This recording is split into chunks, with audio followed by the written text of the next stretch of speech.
What's going on, everybody? It's your boy Mike Robinson, and this is another episode of Let's Take a Walk. I hope everybody had a great week. I had a great week.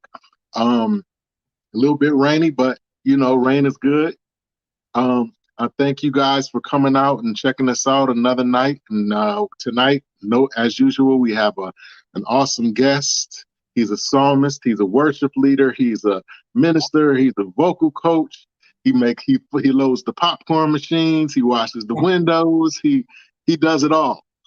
This is Mr. Ron Courts. We're gonna sit down and talk with him about music, ministry, and life.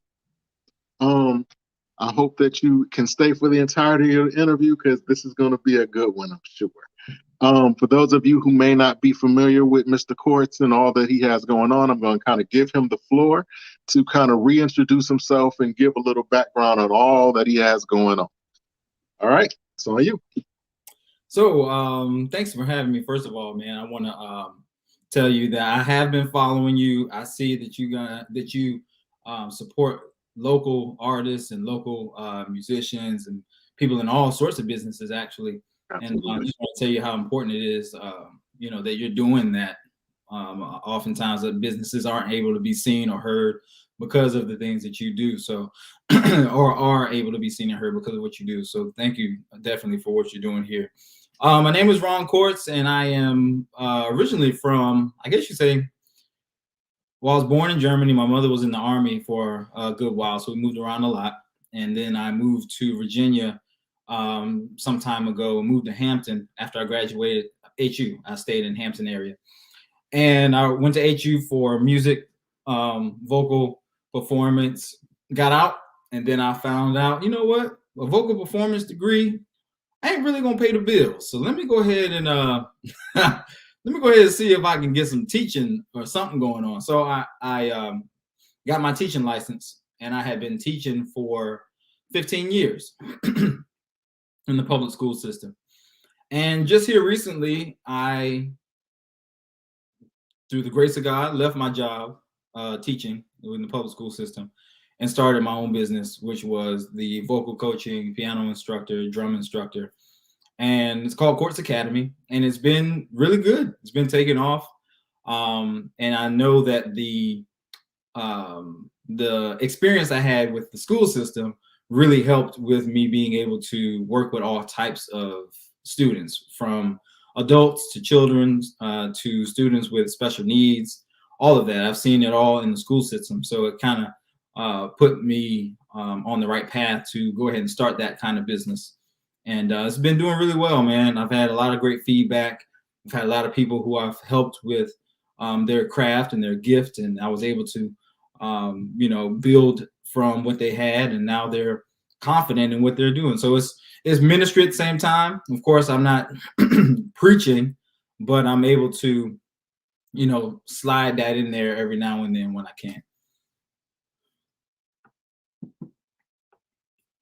Oh, I can't hear you. You muted. Sorry about that. So many times I interview people, and they, although their stories are different and their backgrounds are different, there's one common thread. There's that overall desire to serve. You have the servant's heart.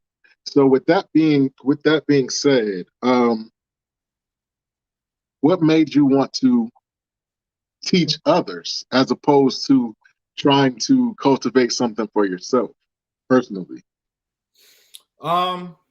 That's a great question, man. I think the benefit of being fulfilled it initially came from me serving in my church. So I had a raw gift of not even leading worship, but just a raw gift of singing. And I've always enjoyed music. I didn't really take it serious until later on in life, once I got to college. But once I started serving my gift in church, there was a level of fulfillment that I just hadn't experienced before. And so before that, I would sing for myself. I would sing for, let's keep it real. I'd be up in the club singing for the ladies, all the whole nine.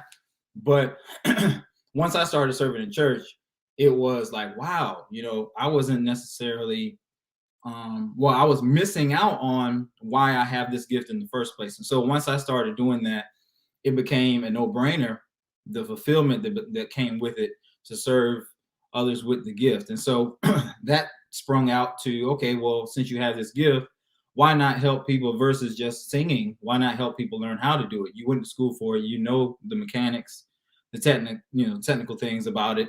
Why not teach others how to do it? And so that became a business out of what I just enjoy doing. And it was basically just a 2+2 type of thing, man. I enjoy doing it. Why not do it more often? Show people how to do it, and in turn, you'll see that what you're doing is helping others, and that they talk about that. People talk about that. Their friends talk about it, and so forth and so on. So it's been when I understood that concept, it was easier to do business that way, because the serving part of it was already ingrained once I was doing it in church. So not only, okay, aside from your being fulfilled by doing it, what has been the most noticeable benefit on behalf of the people that you're instructing or that you're training? Like, what has been the most noticeable or most obvious benefit from that for them? What do they get out of it? So some of them, so I recently had a recital in July. I had a recital for my students, and many of them overcame the obstacle of performing in front of people, which many don't know is up there with like jumping off a building. Like, people would rather jump off a building than to perform for somebody in front of somebody. That's just how nerve-wracking it is statistically. So when we started working together, some of my students were very, nervous and not necessarily, or didn't just have a lot of anxiety about performing in front of people. So when they came, and they had that opportunity, they knocked it out the park. Of course, I was up there with them. I was able to coach them through it, help them out. One girl, she, broke down in tears and really didn't want to continue after the recital. She didn't want to take lessons anymore. And so I talked to her parents. I talked to her, let her know that, even myself, I, at a point in time got booed off the stage. I didn't want to perform anymore.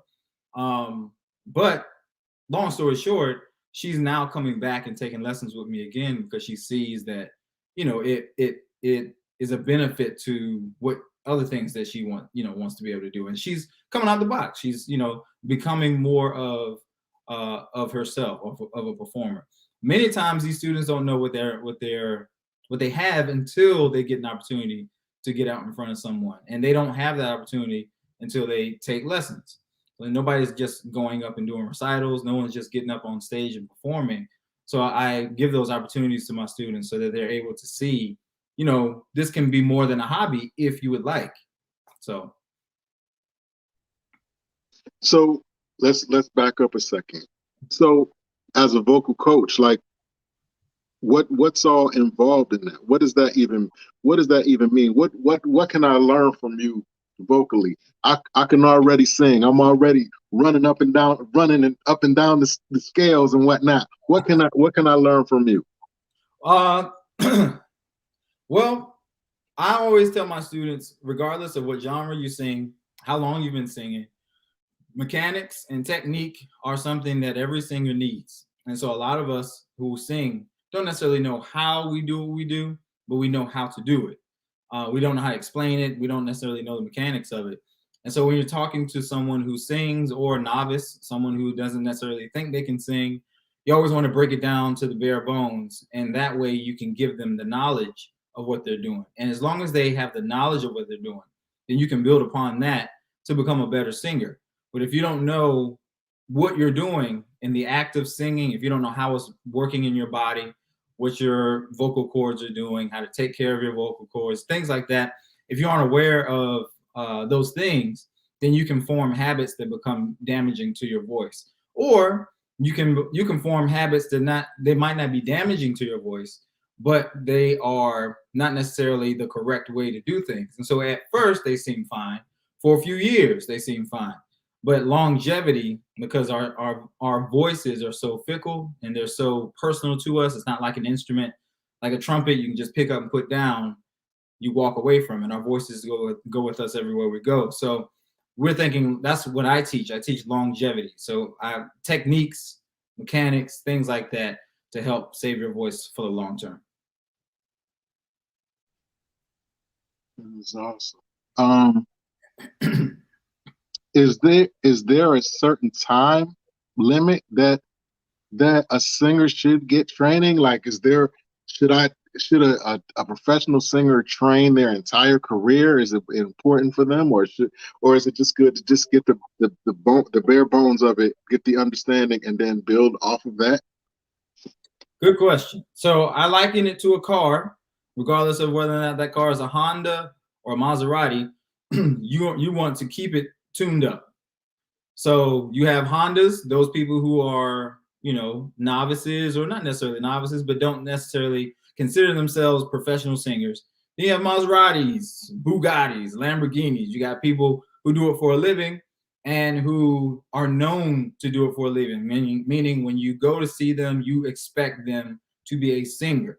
So even those people have to get tune-ups or have to get opportunities where they are fine-tuning their voice, because with age, with health, all of those things affect your voice. So it's important that you have someone who is trained in not only your body mechanics of what your voice is doing, what your body is doing when you're singing, but who has an ear, a musical ear, to be able to hear what it is your voice should be doing at certain points in time. And so that's what I'm kind of like a vocal mechanic, as you would say. You always want to have someone who can have that ability to fine tune what it is you have, whether or not that's, on the scale of 1 to 10, if you're a 1, or if you're a professional singer at 10.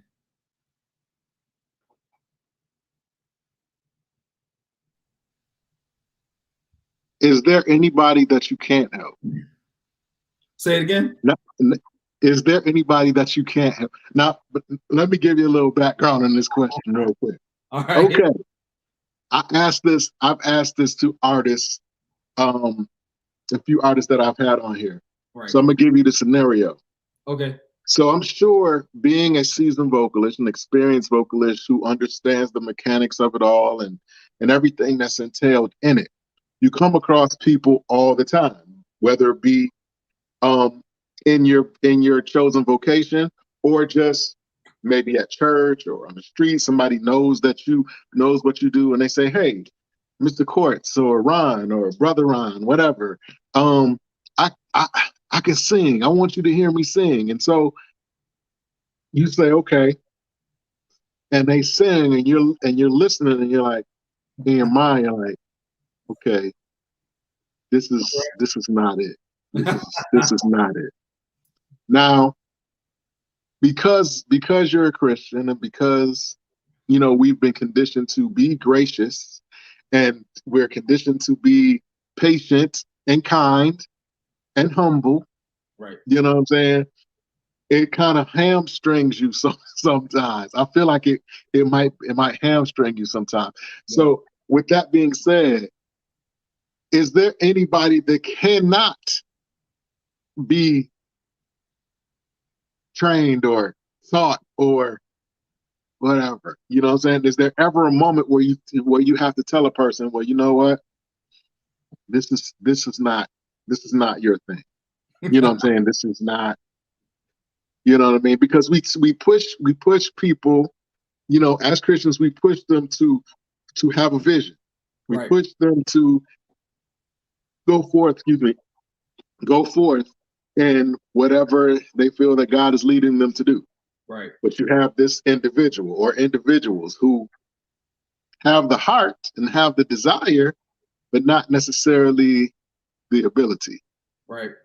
So how do you unpack that? How do you navigate through that? In my opinion, my professional opinion, there are no people that cannot be trained in some level. There are levels to it. Okay. If you don't come with a skill set already, then I can definitely teach you the basics.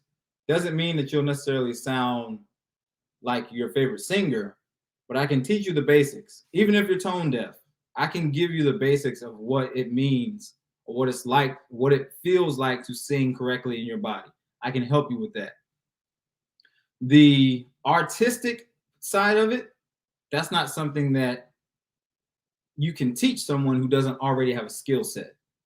So the artistic side of it, being able to hear a pitch and sing it on pitch, being able to sing a certain scale, those things, there you can't teach someone who is tone deaf, who doesn't already come with a skill set, because that skill set helps you navigate through things that we take for granted, things that seem easy.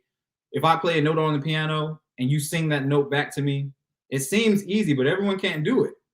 So if you don't come with that understanding already orally, it's difficult to teach someone that, because you're not starting from a foundation of any kind. It's like me trying to teach you, Mandarin, and you've never heard anyone speak Chinese. It's learning music, learning singing, learning music, period, is like learning a new language. And so if you're not exposed to that, even in the slightest, because I can teach someone, even if they have a small set of skills as it pertains to music. But if you come with nothing at all, no, that's not. I can teach you the very basics, but after that, if we're trying to make music at that point, that's where you have to have some form of skill in order to be artistic with it, to make music. What traits or personality, what type of personality do you have to be able to teach somebody how to do something that's kind of, because I'm assuming that it's at certain points it can become very monotonous and very repetitive. What type of attributes do you feel like a good vocal coach should have? You got to be sensitive to your clients, to individuals. So a vocal coach is going to see in the course of their lessons, they'll see all those different cars I named, and so each one of those cars does not get their oil changed the same way. Each one of those cars might have their tires changed the same way because they all have 4 tires, but they don't have the alternator is not in the same spot. So you being sensitive and knowing what your client needs, based on their skill set, based on what their goals are. If they're coming to you wanting to learn how to have more range, or they're coming to want to be able to have more flexibility in their voice and things like that, you form a plan that's specific to that client. It doesn't really get monotonous or mundane, because all my students are different. I have a young man who's a bona fide bass. His voice is just naturally deep. And this dude, I think he might be 21, but his voice is deep. He's like a legitimate bass. And you don't find him walking around here like that. I have another student who her voice is also very low. She can sing easily. She can sing, male pitches that men sing. And that's just her voice type. It's just her voice style. So that's her thing. That's like her, her vocal fingerprint, I like to call it. Everyone's voice is different, just like your fingerprint. So when I get a new student, of course, I can teach them the basics and come from that standpoint. But once we start to get into where they want to grow individually, then I have to move on and cater it towards being into something that works for them.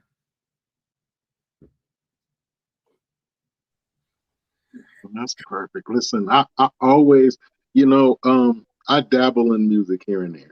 Okay. And I've had people come up to me all the time, throughout my life and be like, "Hey, can you teach me how to sing?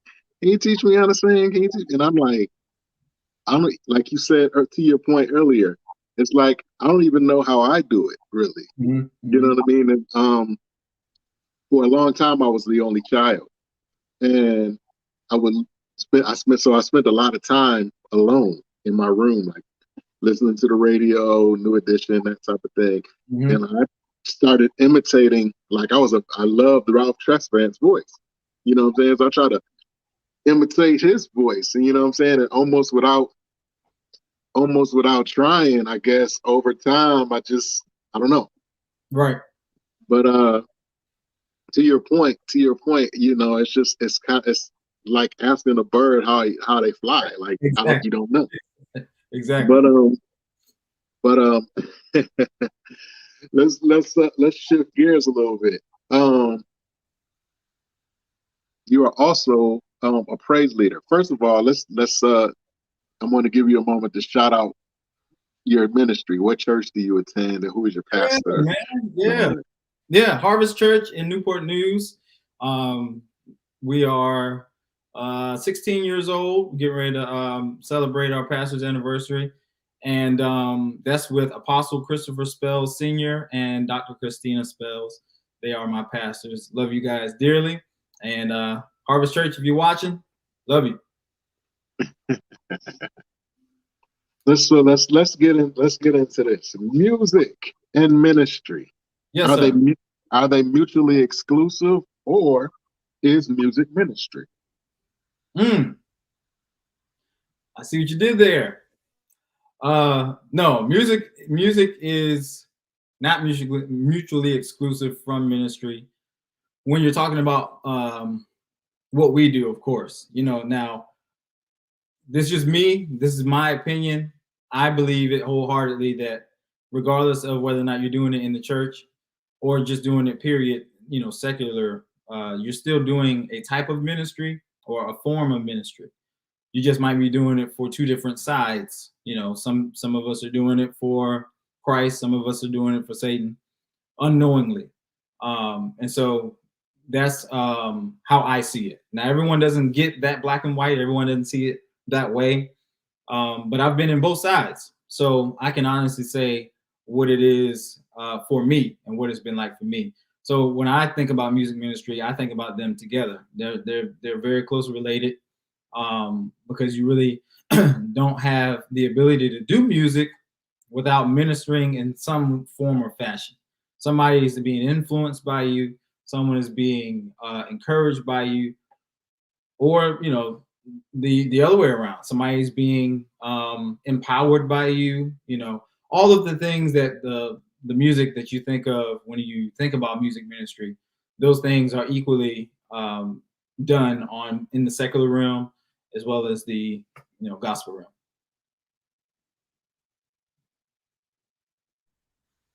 So, to your point about the spiritual versus the secular, so can they ever?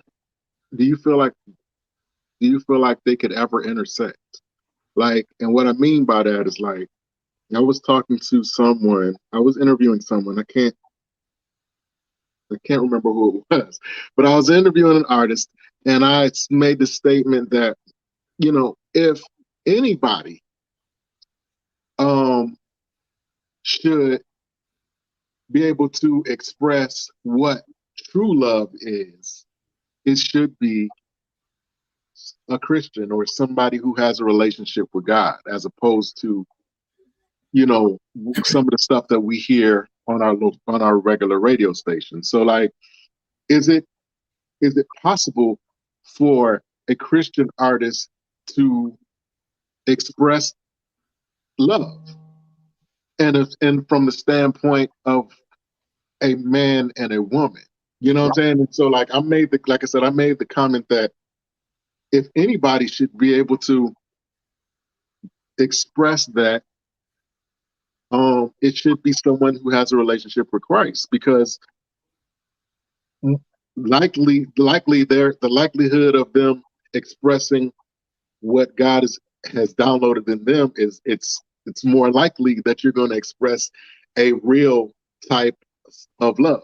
Right. So with that being said, is it possible for them to ever cross or intersect or overlap, whatever? Yeah, I believe it is. And there's also the spirit behind which you make the music. Hmm. So like for example, I know Isaac Curry made a love album. Hmm. So I totally, I totally understand and support that because like you said, um, we should be able to relay the love of Christ through music in that way and not just relaying it to him, through a worship song or something like that, but relaying it to one another, to our husband, to our wife, all of those things. I definitely believe in that. It gets a little gray and cloudy when you begin to look at it from the I guess you would say the secular standpoint. Some of the music that's being, even though it is R&B or is very clean, as you would say, some of it. This is just this, like I said, this is me, and this is getting deep, but this is just from my experience. Some of it is spiritually is in a place that is not so much. What should I say? Is coming from a place. It's already coming from a tainted place. So when you receive it, you may be receiving an R&B song or a love song, but spiritually it's already coming from a tainted place. Because though that song on that person's album might be clean, does the entire album sound that way? And if it doesn't, are you just choosing this song as a representation of who this artist is? Because that's not what we do with anything, really. I mean, we don't take this one verse or one line out of a movie or one person out of this group and say the whole group is that way. You don't do that with the album. So when you hear the album in totality, is it a representation of this one song? And if it is, so be it. But if the other 6 songs on the album are talking about a woman in a derogatory fashion, or are highlighting parts of the body that shouldn't be highlighted to an individual, you know what I'm saying?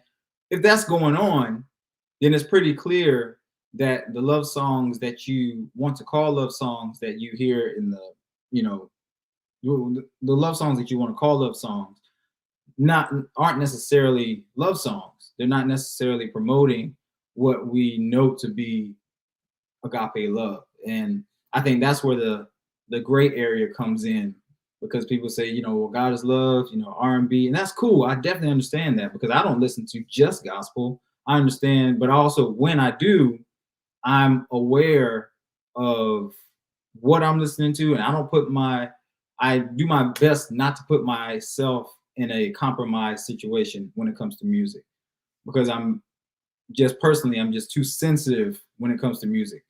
I'll tell you a quick story. I was working in Bose speakers in Williamsburg at the Prime Outlets, and one day in the store we had the movies playing and stuff on the speakers to showcase them, and there was a concert DVD playing on one of the TVs to showcase the speakers, and I heard this movie playing over that concert. In the movie there was like a mermaid singing or something like that. And no, it was a concert. It was actually a concert DVD I heard, and I heard the lady singing, and something about this lady's voice did not sit well with me, man. I just didn't know what it was. Couldn't pinpoint it. And what she was singing was not evil. It wasn't derogatory. It wasn't no cursing. It's just a regular rock, pop, folk song. I mean, it was just normal song. If anyone heard it, nobody would think twice. But when I heard it, I knew something was wrong. And so I said, man, what is going on? We got to turn that off. We got to get that off the TVs. It's playing in the store. Is there something else we could play? And my coworker was like, why? What's wrong with that song? I said, I don't know, but it's something about her voice just ain't right. So she says, it's funny you say that, because that lady actually played a siren or a mermaid in a movie where she sung to the sailors to lure them to her to kill them. Now, I had never seen this movie in my life. I had never heard this woman sing before. I can't tell you who she is today, but I knew when I heard it that it was wrong. It was off. Something about this lady's voice is wrong. And she wasn't singing anything derogatory, but it's the spirit behind her voice. It's the person. It's the spirit behind her voice that automatically set the alarm off in my spirit to tell me this is not right. Something about this woman is not right. And so that kind of thing, because music is so powerful, happens all the time. Music is clinically the only thing that can get into your mind without your permission. It's why they play it in supermarkets. It's why they play it in the mall during Christmas time. It's why they spend billions of dollars in ad revenue for this reason in commercials, because it's the only thing that can enter your mind without your permission. And so I don't take that kind of stuff lightly, because I understand, and this is just getting to the ministry side of it. I understand the power of what I've been given. I'm a musician.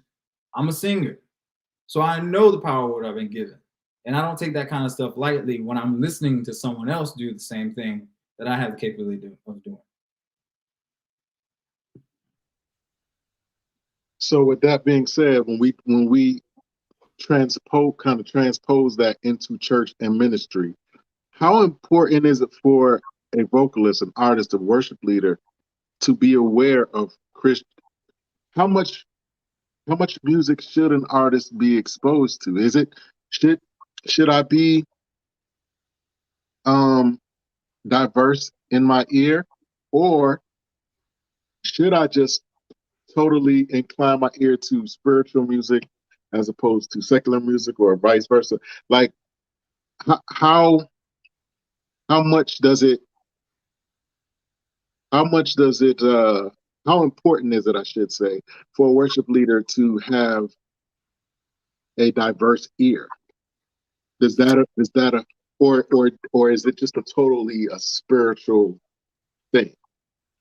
No, I think it's very important. I'll break it up in two different parts. As a worship leader, it's important to know the sound of your particular house. And so if your house is calling for a multicultural sound, a sound that reaches, all across the nations type of sound, then it's good for you to know stylistically, musically, what those styles of music call for. So certain beat patterns, certain hits, things like that, in that particular genre of music, you want to know how to make it as authentic as possible, while still having fun, while still putting your swing on it, putting your style on it. But it's good to be aware of the authenticity of the music that you're going to perform or that you're going to present. It's good to be aware of those things. Now, if you want to change it a little bit, that's fine, totally fine, whatever works. But it's always good to, be aware of the original sound of that music. That's from a worship leader standpoint. And you want to be cognizant of what you can handle. I used to sing neo soul a lot, and I used to really be involved heavy in that whole scene. And so, not knowing or realizing that a lot of the people who I listened to or admired thought nothing about Christ, didn't believe in Christ. As a matter of fact, they believed in a totally another belief system as opposed to Christ. And so that came through in their lyrics, that came through in their music, and I was putting that in me, not unknowingly. And so when I became saved and started to go back to that music, there was only a certain amount I could take at a time. Whereas before, I could listen to that stuff for hours and hours on end. Where now I can't, because I sense what it is in the music now. I can tell that this music, even though it might not have words, I can sense that it doesn't necessarily glorify Christ, because I know the history of what that person is, the person playing the music or singing the music.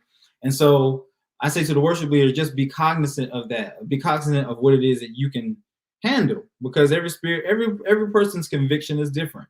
And so someone else who is a professional musician who goes and plays in different areas, arenas, has to play all sorts of music. They're going to listen to everything. And I understand because I'm a musician. So I get it. If you're going to be a skilled drummer, you don't want to just be able to play go-go. You want to be able to play any style that's called upon. And so I get it. I understand that. And that's from the musician standpoint. If you want to be able to do that, in which we do, you want to have yourself, you want to be well-rounded in what it is you do. You just have to be aware and cognizant of what it is that you can handle in that situation, because everything, for starters, it all comes from God anyway.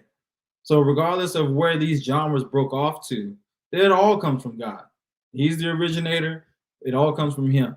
But if it's been tainted, it's very difficult to say, well, I'm just listening to the music while the lyrics are going. People say that. I said that. I'm just listening to the music. I mean, it's very tough to do that. Very tough to do that. And so you don't want to fall prey to trying to listen to everything to gain knowledge of a little bit, when you could listen to what you need to and gain the same knowledge. So it's a tricky situation. I think it's best to just be cognizant of what it is you can handle. That's awesome. That's a good answer. It just seems like I look at artists. I mean, not even just like famous people. I'm talking about like local, like people that we see in our local assemblies, and even people that we admire locally, that might have a certain level of following. I mean, I always wonder, if there's a challenge, if that's a challenge for them. Going forward a little bit, church music ministry, church versus, I don't even want to use the word versus, but church music. Okay. What, from the standpoint of how the church sees it, from your vantage point, from your opinion, how do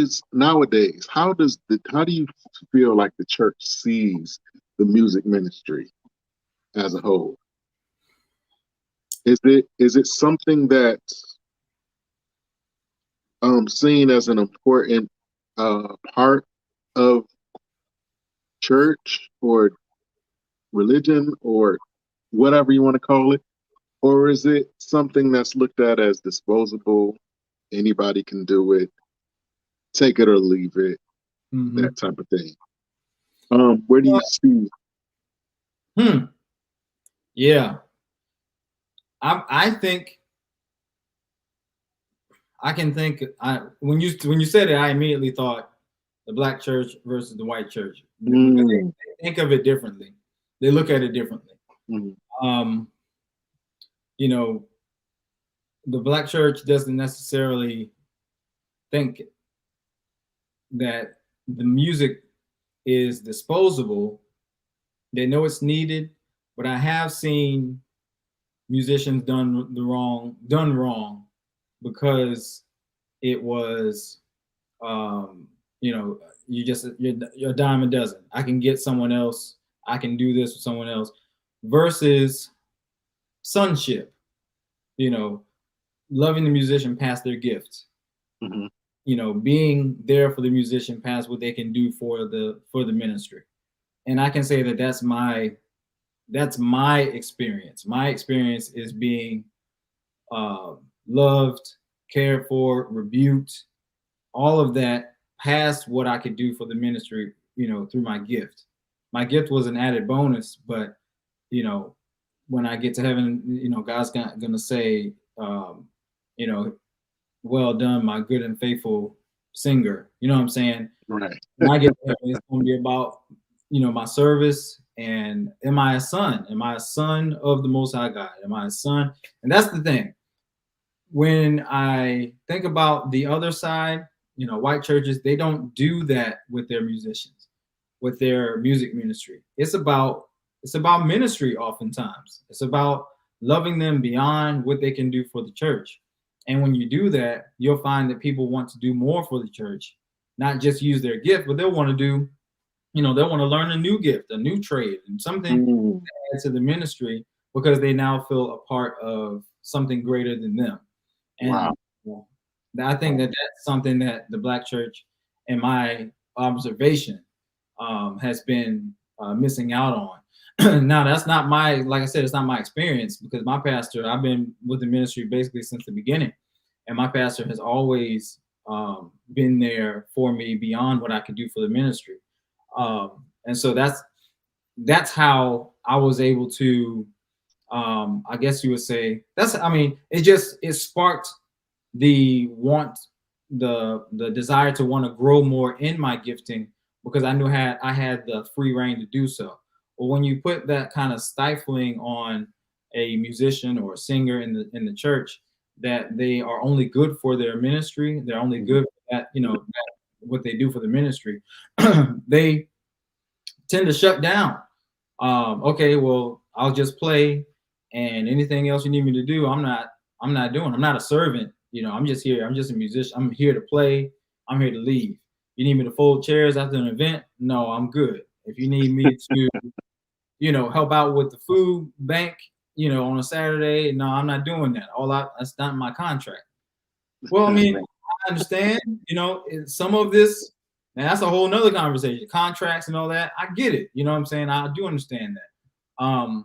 And there is a place and time for musicians to be able to do business because, the church it is a ministry, but it takes money to keep the lights on. It takes money to do all these things.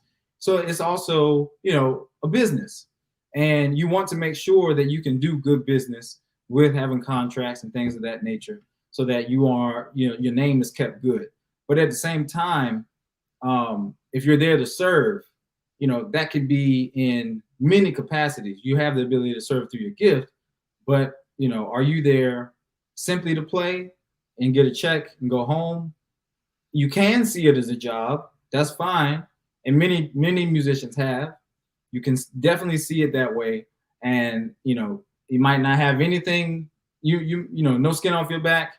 I'm fine with just coming here and leaving. And after the service is over, this is my job. I'm going to another service. That's my other job. So cool. Okay. Right. We are all called, regardless of our gifting, we're all called to do it to edify the body of Christ. And then we're also called to reach the nations, to make disciples out of other people.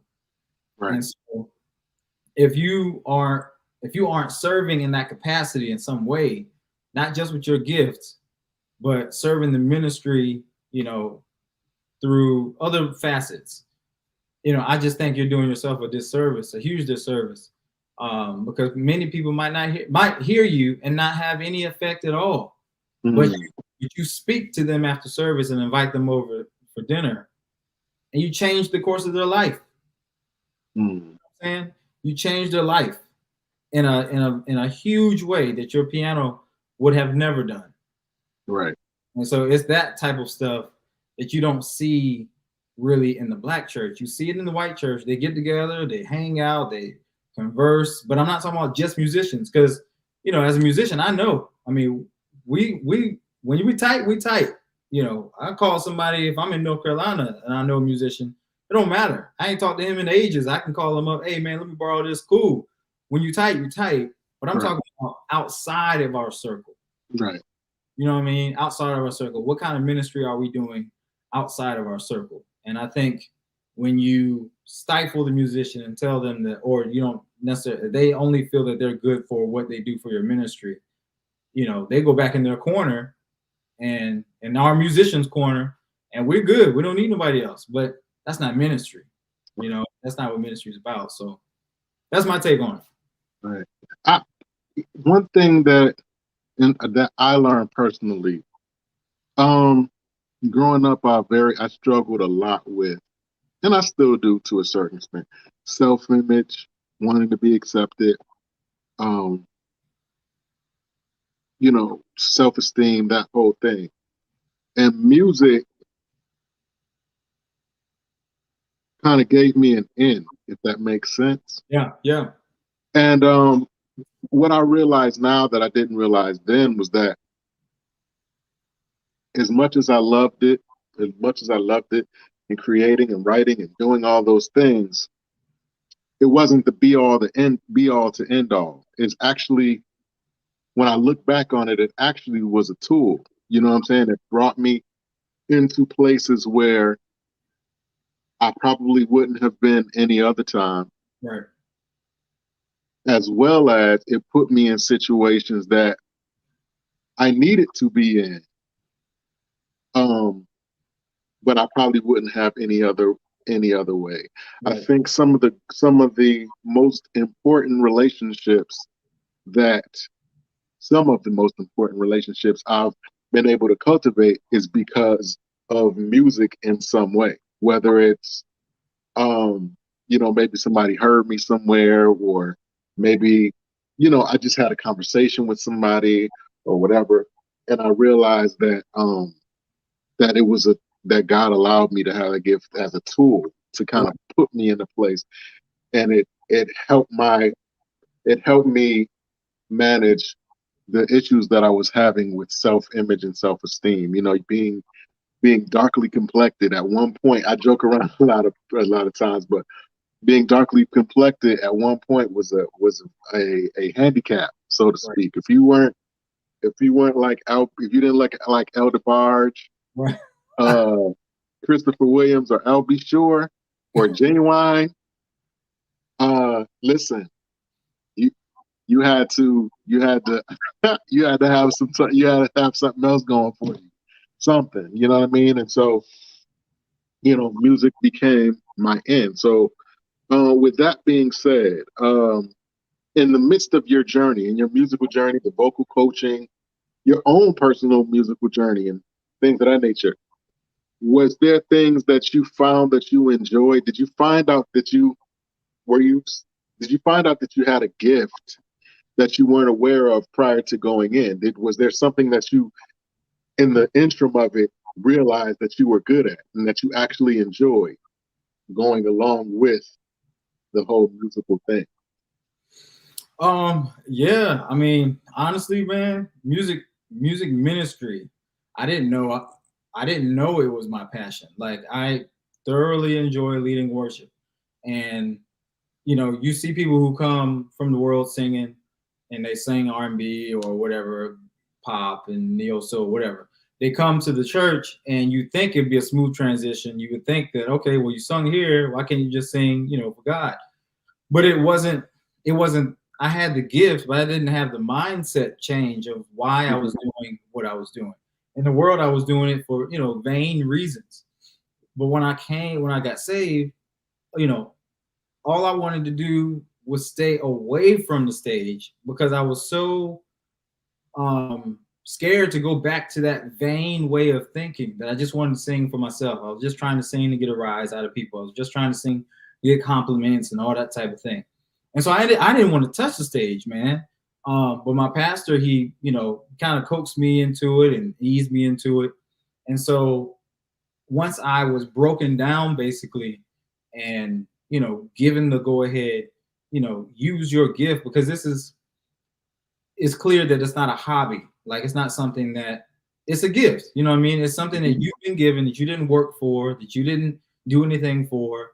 It's a gift, and so you can clearly see that you have the authority in it, that you can use it to bring souls to Christ and do all those things. And so once I started to do it, and the mindset changed for me, and I knew why I was doing it, I thoroughly enjoyed it, man. I didn't know that it was going to be like that. It, I knew my life would incorporate music in some way, shape, or form. But when I found, music ministry to be my passion, I was like, man, this is really what I want to do forever. This, I don't see how doing anything else brings me this much joy. Even if it does, I mean, it might involve music, like maybe playing drums or practicing or creating music, but music ministry, talking about music ministry, doing music ministry. I mean, that's where I learned that my sweet spot was. And so that came to a surprise. I didn't know that when of course, before I started doing it, I thought people just got up there and sang. I didn't know all it entailed. You know what I mean? So once I started doing it, I was in for a rude awakening. It is not just simply pick up the mic and start singing. Yeah, that's the toughest thing. Like with me, right? My and people laugh. Like as far as gospel music is concerned, I am still really um a novice to it because my main influences was R&B music. Like my mom listened to Christian music all the time, but I don't know. I guess I was so into whatever I was doing, I just really never took it in. Right. My main influences was R&B. Like I said, New Edition, Jodeci, Boys to Men, Yep. you name it, those guys. So once I got to the military, this guy gave me a CD. He gave me a Fred Hammond, and I think it was he showed me this song. It's called oh man, who was there when I first opened up my eyes? Yes, my father is. That's what it's called. That was the first. That was the first gospel song that I had really heard, and I played that song over and over and over and over and over again. But fast Wow. forward, you know what I'm saying, going into the church, my voice it was like not Yeah. church, you know Right. what I mean? And so it was almost I was almost embarrassed, Yep.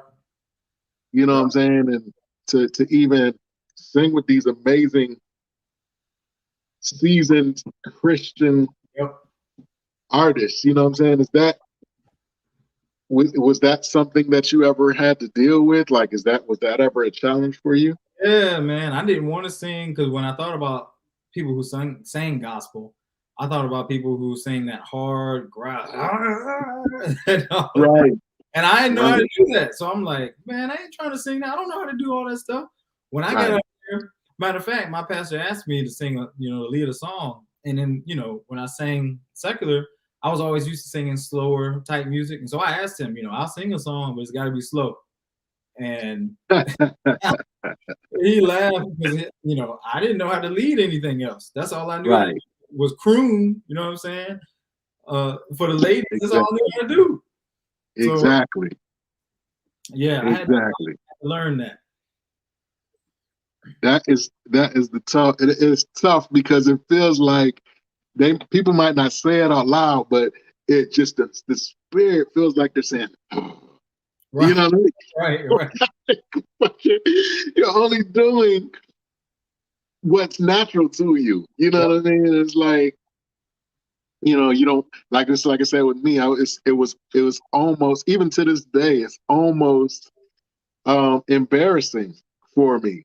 It's almost like I feel ashamed. I almost feel like I'm not doing the right thing, even though this is my natural Natural, right. singing voice. This is my natural thing. But I guess it goes to you know how we see ourselves, and that's why I asked the whole thing about the music versus the church. The level of judgment that comes along with it. You got to sing a certain way. You got to look a certain way. You got to act a certain way. This type of thing. Yeah, I like to. I mean, to hit on that just a little bit, I think it is very unfortunate that people are judged so harshly for their uniqueness, because it's the unique part about them or about us that makes us interesting, that makes us who we are, that makes us effective. You know what I'm saying? When I sing, I can reach a certain person, but when you sing, you can reach the person I can't. You know Right. what I mean? So to be judgmental or to be critiquing of someone's voice or the way they might present themselves in a manner that's different than you, you just want to be careful with that, because everyone is not you are not everyone's cup of tea. Everyone's Right. not taking their time out to listen to your single, to listen to your song, to watch you on YouTube. Everyone's not doing that to you. And for it's because everyone has their own connection to someone's voice, or to someone's testimony, to someone's story behind their voice. You know what I mean? So I think well, I know it's very, you want to stay away from that kind of thing, man, because you just never know what someone's dealing with. Just Mhm. the smallest thing. Like I said, I taught in public school system, and so I've seen or heard stories where teachers would tell the students at third grade that they couldn't sing, and now that third grader is a 30-year-old woman who never wants to sing again Right. because she was told in third grade music class that she couldn't sing. Mhm. And so it's the difference that makes the difference, man. You just want to be careful with that. How hard is it for you as a vocal coach to separate spirit from your profession? And what I mean by that is like, Mm. okay, I'm singing up there. You're in the audience, or maybe you're backing me up on the praise scene. How hard is it for you to not say, "Oh shoot, he needed some breathing exercises," or I can tell that he's not doing this, or I can tell that he might drink alcohol, or might be whatever. You know what I mean? How hard is it for you to kind of turn that line off and go, or Man, are you always in that mode? always. It don't turn off, bro. Yeah. It don't turn off.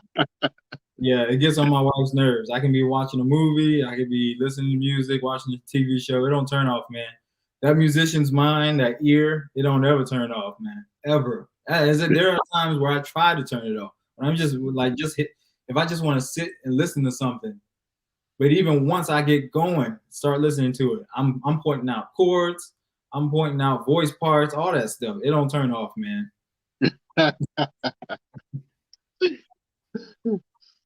So outside of vocal coaching, outside of music ministry, what are some other things that you're doing within the community, family, all that?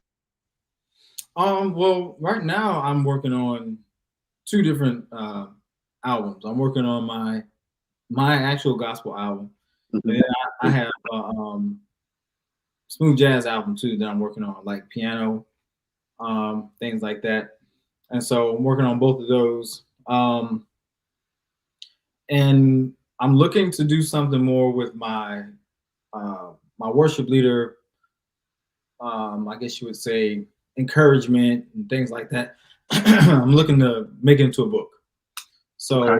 So um, that's something that's an endeavor that I have never done before. I don't know the slightest thing about writing a book, but I do know that I have the desire to help, ministry leaders and worship and music, and just music ministries. Period. I desire to really help them through the experience that I have. I definitely want to extend that to them because I think it's only right that if you are um, skilled in an area, or if you have knowledge of an area, that you pour that out to someone else who would also like to be able to do the same things that you do. And then at the same time, while you teach, you learn. So as I'm teaching, I'm learning more about how to do it better, what things to do, what things not to do. And so through that, I've been getting more requests to come and do workshops and things like that. I have one I'm doing tomorrow, actually tomorrow morning. um, I got one scheduled, or maybe scheduled in December, out of town, in North Carolina. So things like that. That's where my passion is, man. To really help music ministries and to coach them through in various aspects, through the practical as far as singing, and because, I am a vocal coach and all that, but also the spiritual side of things. You know, get more involved with seeing or getting people to see what they're doing spiritually when they're up there singing, the power that they have, the authority they walk in as worship leaders and music ministry leaders, things like that. So that's where I sense that that's where I'm beginning to shift now a little more. And I don't know if you've seen, but I post basically every day. Every day I posted something for worship leaders to think, ponder on, challenge them, uplift, encourage, that sort of thing. Um, because I think it's important. I mean, I just think that it's important that, like you asked the question before, are the music ministries, is it something that just to be disposed of, or are we seen as important? And not everyone is giving, I guess, not everyone is saying they're important. Not everyone is giving that emphasis, that push for music ministries to say that they're important. So I'm not necessarily the king worship leader or anything like that, but Right. I want to be an advocate for music ministries and to let them know they matter, they're important, they are definitely called of God, and worship leaders. Whether or not you are very good at what you do, professional singer, or if you're just starting out, you've got the same God backing you and your gifts. So that's where I am now, man. And I'm really enjoying the ride. It's starting to, pick up a little more. People are starting to request to have me come and speak to them or train and help train their the music ministries and things like that. And I think it's pretty cool considering that I came from nothing, man. Like I came from you know singing Ordinary People, John Legend. Right. Right. You know what I'm saying? I just there's a whole background of things that I came from that I no longer do, but I have the testimony to help explain that stuff. So yeah, man, it's fun. So in your journey, right? What have you found to be the most common misconception people have about you? Man, Mike, where you be getting these questions from, man? I don't know. Common misconception is that I'm arrogant. Wow. Yeah, common misconception is that I'm arrogant. I don't know where that comes from. It could come from the fact that I continue to post things about worship leading when, I guess, when you do that much, you might be looked at as a know-it-all or someone who thinks they know it all. But I'm honestly, when I do that, posting from my experience. I've been doing it for 16 years. And so in 16 years' time, you think you gain some sort of knowledge about what it is you're doing. And some experience of bad situation or pitfalls and messing up quite a few times, and then experience of having victories and things like that.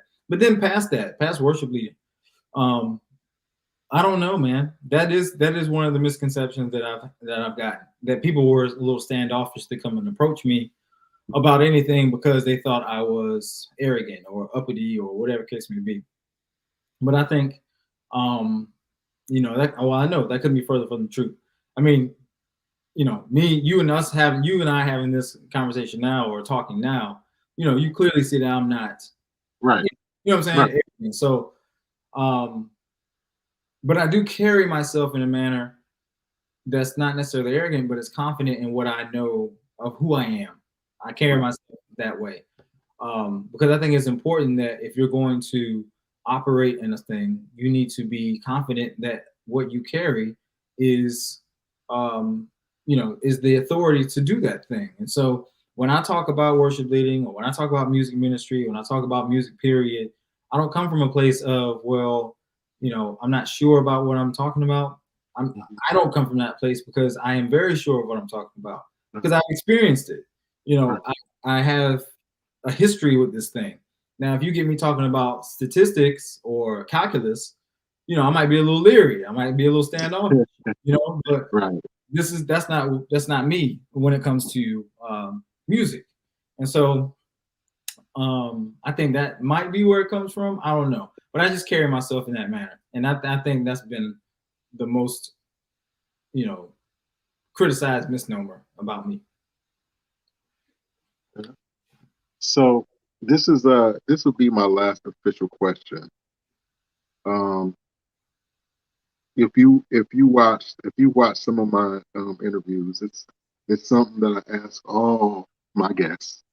So I want you to, like, once I ask it, I want you to take a moment and just kind of think about it and give me the most honest and transparent answer that you can.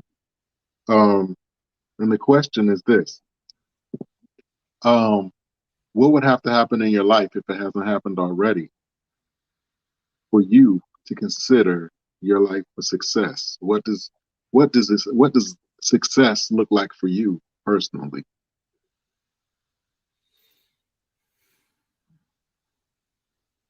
Hmm. Man,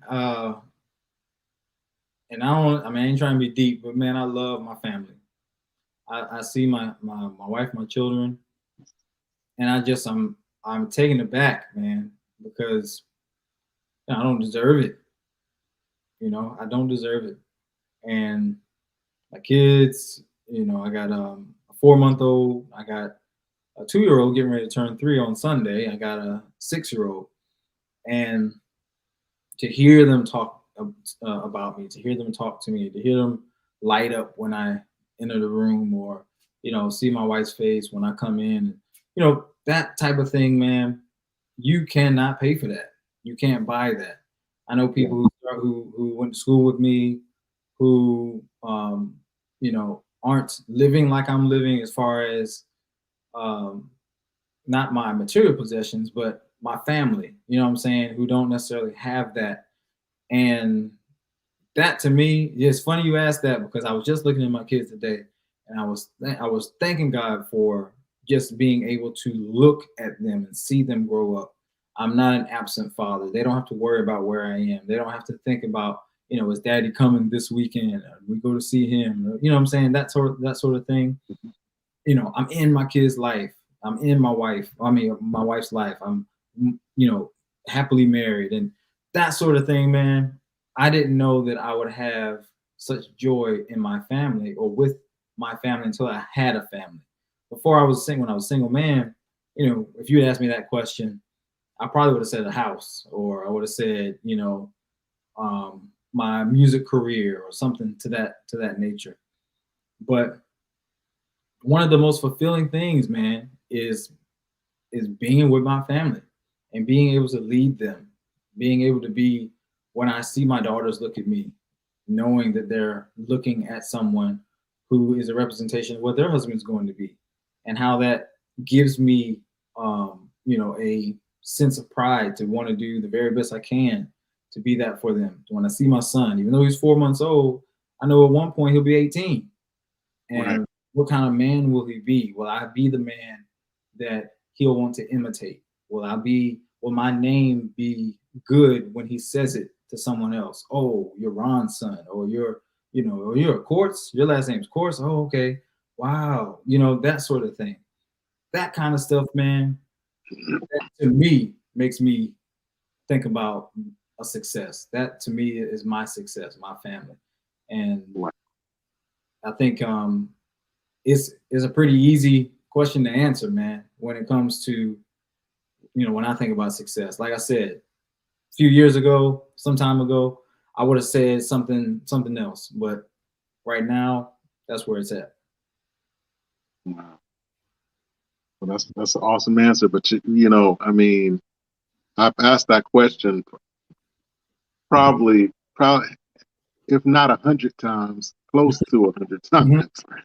And I'm gonna tell you, I get, you get something different every time. But that's the interesting one of the interesting parts of Yeah. this job that I have. Um, but yeah, I absolutely love that answer. And that hits home with me as well. I have small Sure. children as well. Hmm. Um, so absolutely. Um, what if if somebody wanted to get in touch with you, if they wanted to solicit your vocal training, or if they just wanted advice, how do they get in touch with you? You can hit me up on Facebook. That's R.A Courts, R.A Courts, or on Instagram, it's Ronald_Courts.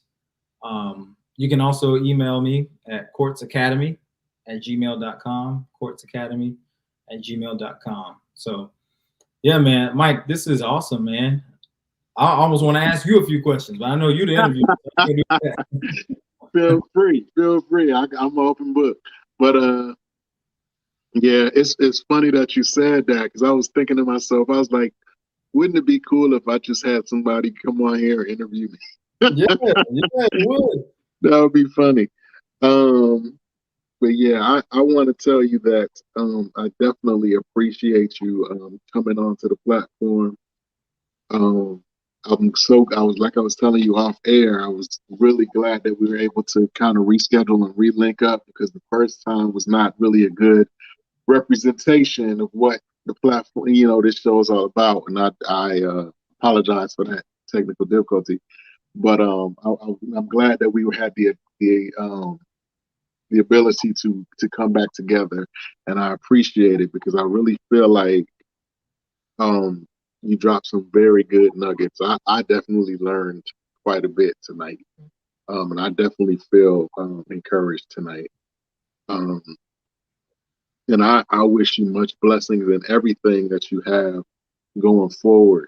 Um, whether it be your jazz album or your gospel. Matter of fact, tell me tell me a little bit about the gospel album before we go off. Let me what is this? What's this gospel album all about? So yeah, man, I'm working on it. I'm looking to have it out in spring. That's what I'm looking to do. The jazz one I'm looking to have out in the fall, but I might need to push it a little bit because we are working hard on getting it right. So, but yeah, the gospel album, there have been songs that I wrote years ago, man, and my church has definitely uh, made them their own, took them and love them, and they've been there with me when I first started. These songs are, songs came from testimonies and came from a place where it's just me and God. So I think that the listeners will get that when they hear it. They'll hear that, man, this man is sincere in what he's singing. He's sincere in his delivery. He's sincere in what he's singing about, and he has a heart for God. He has a heart for God's people. He has a heart to cause others to worship God like he does. And so that's what I want to be able to bring with this album. You got a little something. I won't say you got like a bop, you got something like that. You got, some worship music, slower type music. But overall, man, it's just going to be something that, honors God, reverences Christ, and people can get with. I don't claim to be someone who is unapproachable. And that's the way the songs come across too. They're not so musically inclined that someone who, can appreciate them, Right. and can't really relate to them and touch and agree with them. And so they touch a piece of someone's heart in that way, so that they, can join me in worshiping God versus me just singing to them. And they're like, "Oh, that's nice, cool. Let me turn it." No, I think when you hear it, it'd be like, "Oh, wow, man, he's Right. talking." You know what I mean? So that's my goal. Absolutely. Hmm. Do you have any guest appearances on it, or is this going to be just straight me for this one? Yeah, for this one, it'll just be me. But Mhm. I am, yeah, definitely want to make some guest appearances on the next one. This one is just me, though. Okay, sir. Well, again, I thank you for coming on. I really, really appreciate it. You have been so gracious and so, forthcoming and transparent. I definitely appreciate it, and I'm sure the listeners and the watchers Yes, sir. appreciate it as well. Yes, sir. Um, I hope I know that this will not be the last time that we will be on here. I look forward to you coming on again in the near future as well. So I look forward to that. Maybe by the next time we come on, the project will be out, or maybe we'll do something pre-project or something Oh like a yeah, that'd be pre-release or something. I good. don't know. Yeah, But, man.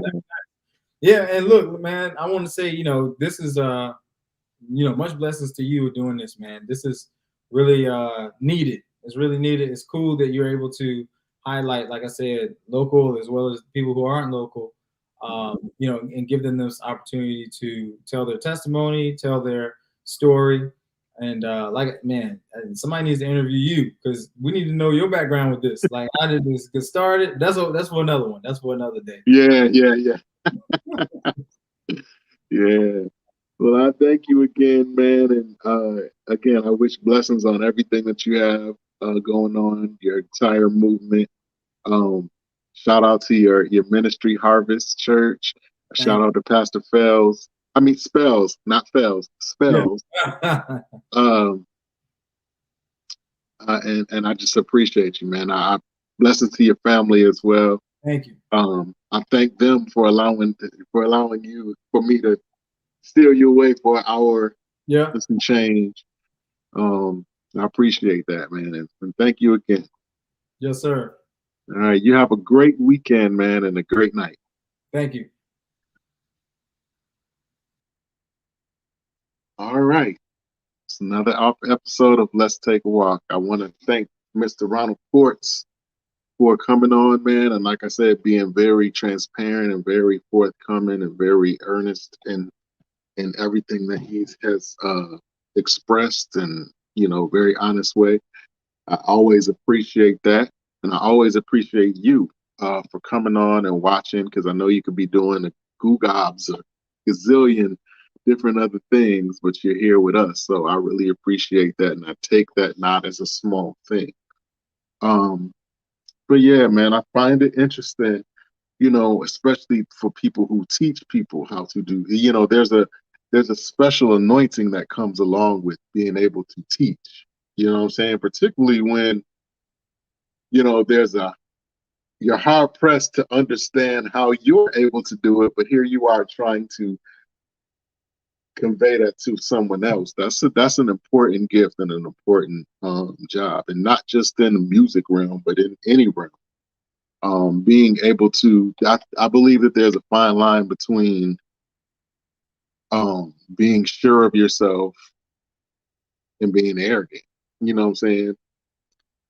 But when you're sure of yourself, you can walk confidently and not be offensive to people, and be effective and be impactful in people's lives, and in whatever vocation, whether it be music, whether it be business, whether it be HR, I don't know.